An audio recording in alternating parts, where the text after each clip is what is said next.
Alors avant de plonger dans la vidéo du jour, j'ai une annonce spéciale à vous faire. Je suis ravi de vous annoncer que le jeu Cubyrun Memories, sur lequel j'ai contribué, est actuellement disponible et gratuitement sur la page itch.io Cubyrun Memories. Le lien se trouve en description. Alors le jeu Cubyrun Memories est un jeu 2D de type runner die and retry. C'est un jeu solo où le but ici sera de vaincre différents adversaires et cela le plus rapidement possible. Le jeu contient actuellement 5 niveaux, mais pourrait en contenir plus à l'avenir. Vous allez adorer découvrir cet univers mignon et aventureuse, peuplé de personnages attachants et de défis palpitants. N'hésitez pas à partager votre expérience de jeu en commentaire de la page itch.io Cubyrun Memories. Ceci étant dit, passons au sujet du jour. Bonjour à toutes et à tous, ici Marwan et bienvenue sur la suite de la quête sur les moteurs de jeu. Alors aujourd'hui, on va aborder une toute nouvelle notion qui est la notion de matrice. Je ne parle pas évidemment de la notion de matrice dans Matrix, le film, mais de l'objet mathématique matrice. Alors qu'est-ce qu'une matrice? Une matrice, c'est un tableau rectangulaire composé d'éléments arrangés en lignes et en colonnes. Quand une matrice a n lignes et m colonnes, on dit que la taille de cette matrice est de n fois m. Alors voici quelques exemples affichés sur votre écran de différentes matrices valides. Donc la première matrice est une matrice de 2 lignes, 3 colonnes. Puis on a 2 lignes, 2 colonnes. Ensuite 3 lignes et 3 colonnes. Puis 3 lignes, 2 colonnes. Puis une ligne, 2 colonnes. Ensuite on a 3 lignes, une colonne, et enfin on a une ligne, une colonne. On peut avoir des matrices composées d'un élément. Et voici maintenant des tableaux qui ne sont pas des matrices. Comme vous pouvez le voir à votre écran, ces différents tableaux ont des lignes et des colonnes qui varient. Donc il n'est pas possible dans une matrice d'avoir en la première ligne 2 éléments, puis après la deuxième ligne 3 éléments, etc., etc. Et il en est de même pour les colonnes. Alors, on peut avoir des matrices composées d'autres éléments que des nombres.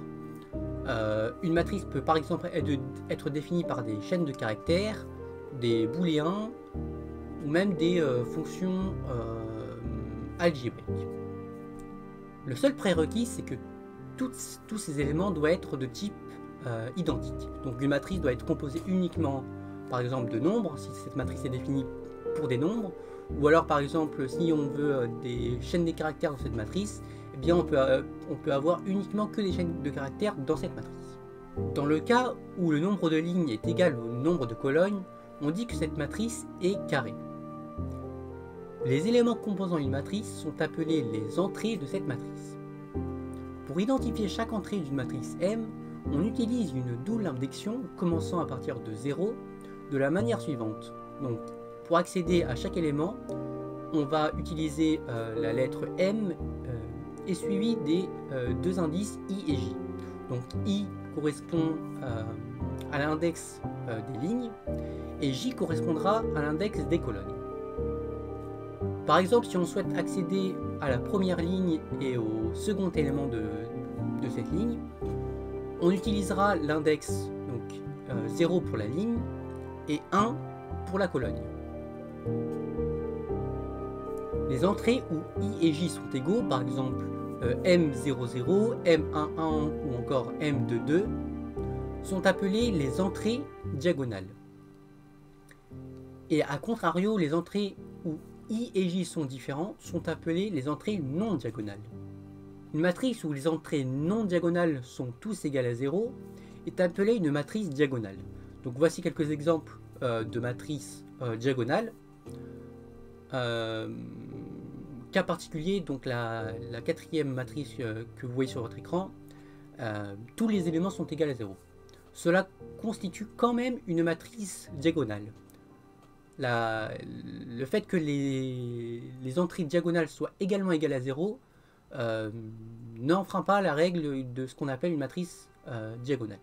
Maintenant, voyons ce qu'est la transpose d'une matrice. Donc la transpose d'une matrice, notée grand M avec un petit t, est une matrice où les lignes et les colonnes sont inversées. De manière algébrique, Si une matrice a n lignes et m colonnes, alors la matrice mt aura m lignes et n colonnes. Et les entrées de cette matrice mt seront données par l'égalité suivante. Donc m de t ij sera égal à grand M ji. On peut aussi voir cela comme une réflexion par rapport à la diagonale principale. Alors une matrice M peut également être égale à sa transpose. On dit que cette matrice est symétrique. Alors pour qu'une matrice soit symétrique, elle doit obligatoirement être carrée et chaque élément de la matrice au-dessus et en dessous devront être égaux. Une matrice diagonale est aussi une matrice symétrique. Alors maintenant qu'on a vu la définition de ce qu'était une matrice et vu quelques matrices ayant des propriétés particulières, on va venir intégrer la notion de vecteur à la notion de matrice. Alors pour ceux qui veulent savoir ce qu'est un vecteur et toutes les opérations qu'on peut faire avec, je vous mets les liens en description. Donc un vecteur a n dimensions, donc par exemple on a le vecteur à 2 dimensions, donc la dimension des x et la dimension des y. On peut aussi avoir un vecteur à 3 dimensions, donc là on aura 3 composantes, la composante x, y et z. Et pour ici on va parler de vecteur, car tout simplement un vecteur ici peut être vu comme une matrice ayant n lignes et une colonne, ou alors ayant une colonne et n lignes. Ces deux matrices sont appelées respectivement vecteur colonne et vecteur ligne. Le choix de l'utilisation de l'un ou de l'autre, c'est-à-dire un vecteur colonne ou un vecteur ligne, peut être important, mais il n'est pas forcément nécessaire de le prendre en compte, car tout simplement on peut utiliser la transpose pour pouvoir passer d'un vecteur colonne à un vecteur ligne. Et inversement, on peut passer en utilisant la transpose d'un vecteur ligne à un vecteur colonne. Les mathématiques travaillent généralement avec les vecteurs colonnes, donc ici nous on va se baser sur la norme des mathématiques, on va utiliser les vecteurs colonnes. En considérant ici des vecteurs comme des matrices, on va pouvoir créer une matrice avec un tableau de vecteurs. Alors pour créer une matrice avec un tableau de vecteurs, il faut considérer que chaque vecteur ait la même dimension. Par exemple, si on souhaite créer une matrice avec 3 vecteurs de dimension 2, eh bien on va le faire de la manière suivante. Donc la première colonne va correspondre à notre premier vecteur, la seconde colonne va correspondre au deuxième vecteur, et la troisième colonne va correspondre au troisième vecteur. La matrice présentée ici, donc la matrice M, peut également être écrite de la manière suivante. Donc on va encadrer cette matrice avec le vecteur A, le vecteur B et le vecteur C. Dans les moteurs de jeu, on va souvent trouver des matrices ayant 3 lignes, 3 colonnes ou 4 lignes, 4 colonnes. Mais on le verra ça quand on utilisera vraiment les matrices dans notre moteur de jeu. Alors les matrices, comme les vecteurs, peuvent également subir différentes opérations mathématiques, comme l'addition de matrices, la soustraction de matrices, ou encore la matrice multipliée par un scalaire. Alors ces 3 opérations que j'ai citées ici sont rarement utilisées dans les moteurs de jeu, mais il faut quand même les citer. Alors pour l'addition et la soustraction, c'est plutôt simple. Donc déjà, il faut s'assurer que les deux matrices qu'on souhaite additionner ou soustraire soient de taille identique. Donc il faut qu'il y ait les mêmes nombres de lignes et les mêmes nombres de colonnes. Donc ici, on va tout simplement additionner ou soustraire chaque élément de la matrice A avec chaque élément de la matrice B. Donc par exemple, l'élément 0, 0 de la matrice A sera additionné avec l'élément 0, 0 de la matrice B. Donc ça va donner l'élément 0, 0 de notre matrice finale, etc., etc. En ce qui concerne la multiplication par un scalaire, on va procéder exactement pareil. Donc on va multiplier chaque élément par notre scalaire. Alors ici, les deux opérations qu'on va voir ensuite, qui sont la multiplication et l'inversion de matrice, seront les opérations matricielles les plus utilisées dans les moteurs de jeu. Alors pour ce qui concerne l'inversion d'une matrice, on va la voir dans une autre vidéo pour que cette vidéo ne soit pas trop longue. Alors commençons par la multiplication qui sera l'opération matricielle la plus utilisée dans les moteurs de jeu. Alors deux matrices donc, peuvent être multipliées ensemble si et seulement si le nombre de colonnes de la matrice A est égal au nombre de lignes de la matrice B. Cette multiplication donnera une toute nouvelle matrice ayant le même nombre de lignes que la première matrice et le même nombre de colonnes que la seconde matrice. Alors pour faire simple, si une matrice A est une matrice n fois P, donc ayant n lignes et P colonnes, et une matrice B étant une matrice P fois M, donc P lignes et M colonnes, alors la matrice AB aura N lignes et M colonnes. Pour multiplier donc la matrice A et B ensemble, on va le faire d'une façon un peu particulière, qui sera la façon suivante. La formule de multiplication de matrice s'explique de la manière suivante.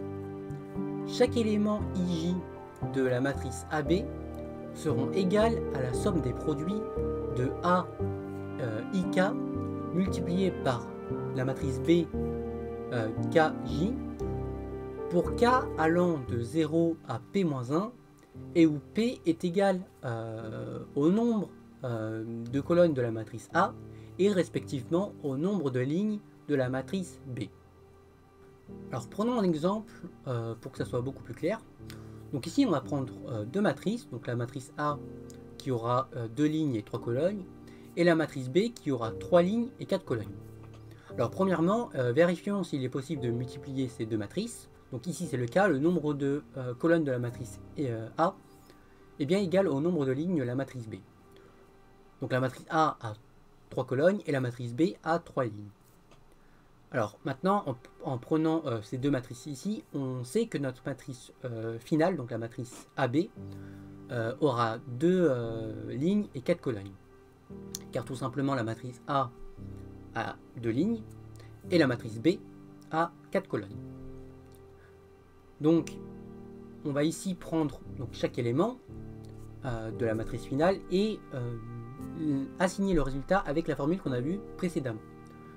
Donc prenons l'élément 0, 0 de la matrice AB.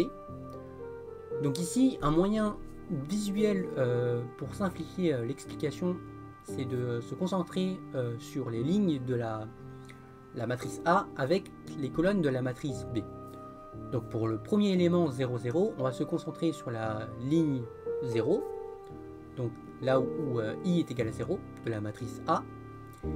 Et pour la matrice B, on va se concentrer sur les colonnes. Donc ici, on va utiliser la colonne 0 pour multiplier les éléments ensemble. Donc ici, quand l'élément I quand l'élément I est égal à 0 et que J est égal à 0 de notre matrice AB, ici ce sera égal à A00 multiplié par B00 additionné à A01 multiplié par B10 additionné à A02 multiplié par B20. On continue et cette fois-ci maintenant on garde toujours la ligne 0 de la matrice A, mais cette fois-ci on va prendre la colonne 1 de la matrice B. On commence à compter à partir de 0. Donc ici, l'élément 0, 1 sera, de la matrice AB sera égal à A00 multiplié par B01 plus A01 multiplié par B11 plus A02 multiplié par B21. Et on continue cela jusqu'au dernier élément de la matrice AB, donc qui sera l'élément I est égal à 2 et J est égal à 3.